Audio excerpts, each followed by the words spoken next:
एक गांव में महेश और उसका परिवार रहा करता था। महेश एक गरीब किसान था। उसके पास घर चलाने के लिए पैसे होने भी बहुत मुश्किल से होते थे।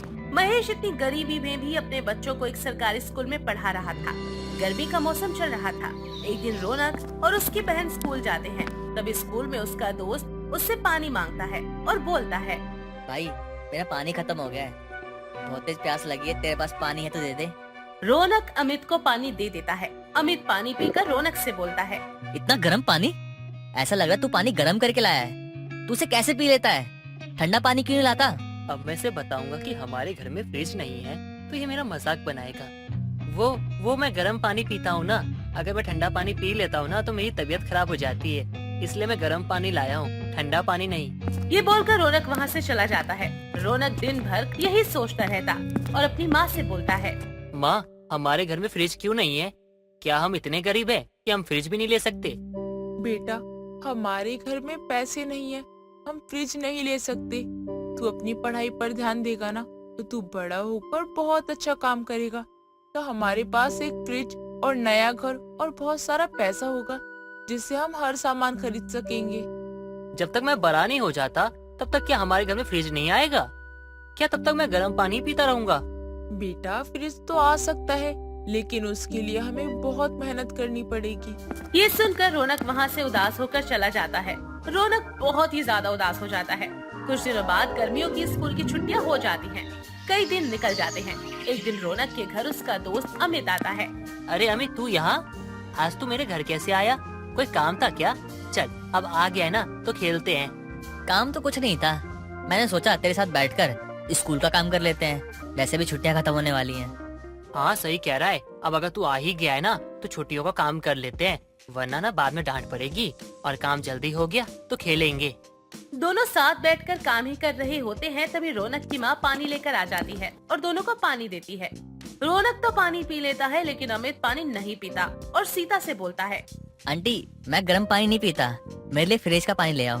लेकिन बेटा, हमारे घर में फ्रिज नहीं है, हम यही पानी पीते हैं। ठीक है आंटी, मैं ये भी पी लूंगा।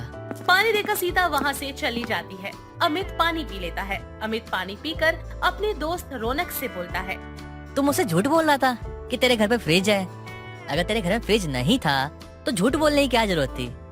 वो मैंने इसलिए कहा ना ताकि ना तू मेरा मजाक ना हो रहा है कि मेरे घर में फ्रिज नहीं है और मैं गरीब हूँ, इसलिए ना मैंने बोल दिया तुझे कि मेरे पास फ्रिज है और मैं गर्म पानी पीता हूँ। तो इसमें झूठ बोलने की क्या जरूरत थी? अगर तू मुझसे सच बोल देता तो मैं कौन सा कुछ बोलता। मैं इतना पागल थोड़ी हूँ तुझे गरीब बोल कर चिढ़ाऊं। हमें कभी भी झूठ बोलना नहीं चाहिए। ये बातें करने के बाद दोनों कुछ देर तक साथ पढ़ते हैं। पढ़ने के बाद दोनों थोड़ी देर साथ खेलते हैं। कुछ देर बाद अमित वहाँ से चला जाता है। रौनक अपने पापा के पास जाता है और अपने पापा से बात करने लगता है। पापा फ्रिज ले आओ ना, बहुत गर्मी हो रही है। हमारे घर में तो फ्रिज भी नहीं है, गर्म पानी पी पी कर ना मेरा मन खराब हो जाता है। ला दो ना पापा। बेटा, मेरे पास अभी इतने पैसे नहीं हैं कि मैं फ्रिज ला सकूं। मैं पैसे कमा लूं, फिर हम फ्रिज ले आएंगे। पापा, ये ना हमेशा जिद करता है कि फ्रिज चाहिए, आप ले आओ ना फ्रिज। लेकिन मेरे पास अभी पैसे नहीं हैं। एक बार पैसे हो जाने दो, तब मैं सच में फ्रिज लेकर आऊंगा। पापा, मेरे पास ना थोड़े से पैसे हैं जो आप मुझे देते थे ना, मैंने वो सारे जमा कर रखे थे। अगर आपको चाहिए तो आप ले सकते हैं। उन पैसों से ना आप फ्रिज ले आइएगा। अच्छा, मैं तुम्हें कल बताऊंगा।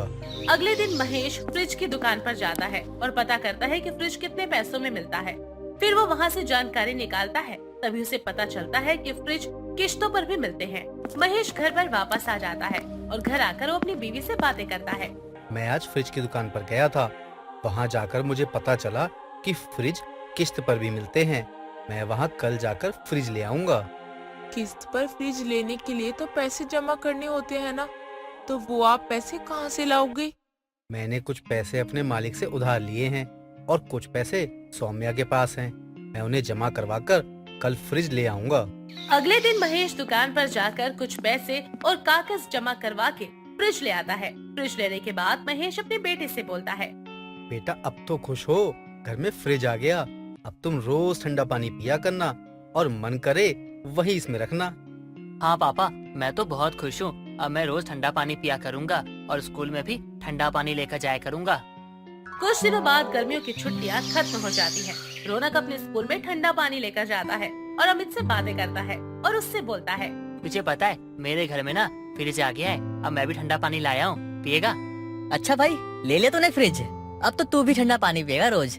दोनों आपस में बात करते हैं और फिर छुट्टी हो जाती है। रौनक घर पर आ जाता है। रौनक को प्यास लगी होती है।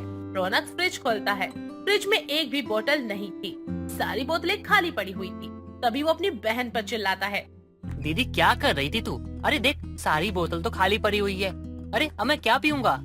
चिल्ला क्यों रहा है? मैं भी स्कूल गई हुई थी, मुझे भी प्यास लगी है। तो खुद भर ले बोतल, मुझे मत बोल। मैं नहीं भरूंगा बोतल, अभी माँ को जाके बुला के लाता हूँ, फिर तुझे ना वही बताएंगी। जब बुला कर ले आ, मुझ पे क्यों चिल्ला रहा है? मुझ पे मत चिल्ला, मैं भी स्कूल गई हुई थी, समझा ना? रौनक गुस्से में आ जाता है और अपनी माँ को सब बताता है और अपनी बहन की शिकायत करके अपनी माँ को बोलता है। माँ देखो ना, दीदी ने ना एक भी बोतल नहीं भरी और मैंने जब दीदी को बोला तो मुझसे बहस करने लग गई। कह रही है खुद भर ले बोतल। मैं तो तुम दोनों की लड़ाई से परेशान हो गई हूँ। पहले ये फ्रिज नहीं था तो उसके लिए, अब आ गया है तो तुम दोनों से बोतल नहीं भरी जाती। हमेशा मैं ही बोतल क्यों भरूँ माँ? ये नहीं भर सकता क्या? आप इससे तो कुछ नहीं बोलती, हमेशा मुझे ही बोलती रहती हो। अब जब माँ आपको पता है कि हम दोनों स्कूल से आएंगे, गर्मी इतनी हो रही है तो पानी पियेंगे, तो आपको पानी की बोतल भर के रखना चाहिए था ना फ्रिज में, क्यों नहीं रखा आपने? मैं दिन भर घर का सारा काम करती हूँ, अब तुम्हारे लिए पानी की बोतल भी मैं ही भर के रखूँ? फ्रिज मंगवाने का शौक तो तुम्हें ही था ना, अब भरो बोतल। अगर ठंडा पानी पीना है तो खुद अपनी पानी की बोतल भर के रखो और पियो, मुझे अपने ही बहुत काम होते हैं। सीता गुस्से में वहाँ से चली जाती है। उसके बाद दोनों भाई बहन अपनी अपनी बोतल भरकर रख देते हैं और अपना ही पानी पीते थे। एक दिन स्कूल से वो घर आते हैं। रौनक देखता है कि फ्रिज में बहुत सारी बर्फ है। तभी वो बर्फ को खाने लग जाता है और सौम्या वहाँ पर आ जाती है और उससे बोलती है। ये तू क्या कर रहा है? ज्यादा बर्फ खाएगा ना तो बीमार हो जाएगा। अभी रुक, जा रही हूँ माँ को बताने, जब पिटाई पड़ेगी ना, जब सुधर जाएगा तू। अरे बहन, तू ऐसा मजाक मत उड़ा मेरा, तू ना खुद खा कर देख, तब तुझे पता चलेगा कितना अच्छा है। ले खा कर देख। रौनक के बोलने पर सौम्या भी बर्फ खाने लगती है। दोनों बहुत ज्यादा बर्फ खाते हैं। कुछ समय बाद दोनों साथ बैठकर खाना खा रहे होते हैं। तभी सौम्या को छींक आने लगती है। तभी उसकी माँ पूछती है। बेटा क्या हुआ? इतनी गर्मी में तुझे छींक कैसे आ रही है? जरूर तूने धूप में से आकर ठंडा पानी पिया होगा, तभी तुझे छींक आ रही है। नहीं माँ, ऐसा नहीं है, पता नहीं क्यों इतनी छींक आ रही है। ये बोलकर सौम्या सोने चली जाती है। रात हो जाती है। कुछ समय बाद सौम्या को बहुत तेज बुखार हो जाता है और वो बुखार में लेटी होती है। तभी उसकी माँ उसके पास जाकर देखती है और देखती है कि सौम्या को तो बहुत तेज बुखार है, साथ में उसे जुकाम भी हो गया है। बुखार की वजह से उसकी आंखें भी नहीं खुल रही थी। तभी उसकी माँ जाकर महेश को बताती है। महेश डॉक्टर को बुला लाता है। डॉक्टर दवाई दे जाता है। अगले दिन सौम्या उठती है। सच बता, तूने क्या खाया था जो तू इतना बीमार हो गई है?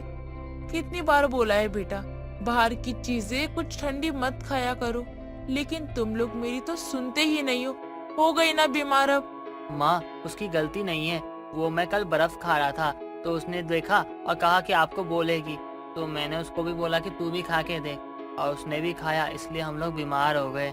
कुछ दिनों में सौम्या की तबीयत ठीक हो जाती है। अब दोनों भाई बहन आपस में मिलकर बोतल भर लेते और फ्रिज की वजह से लड़ाई भी नहीं होती।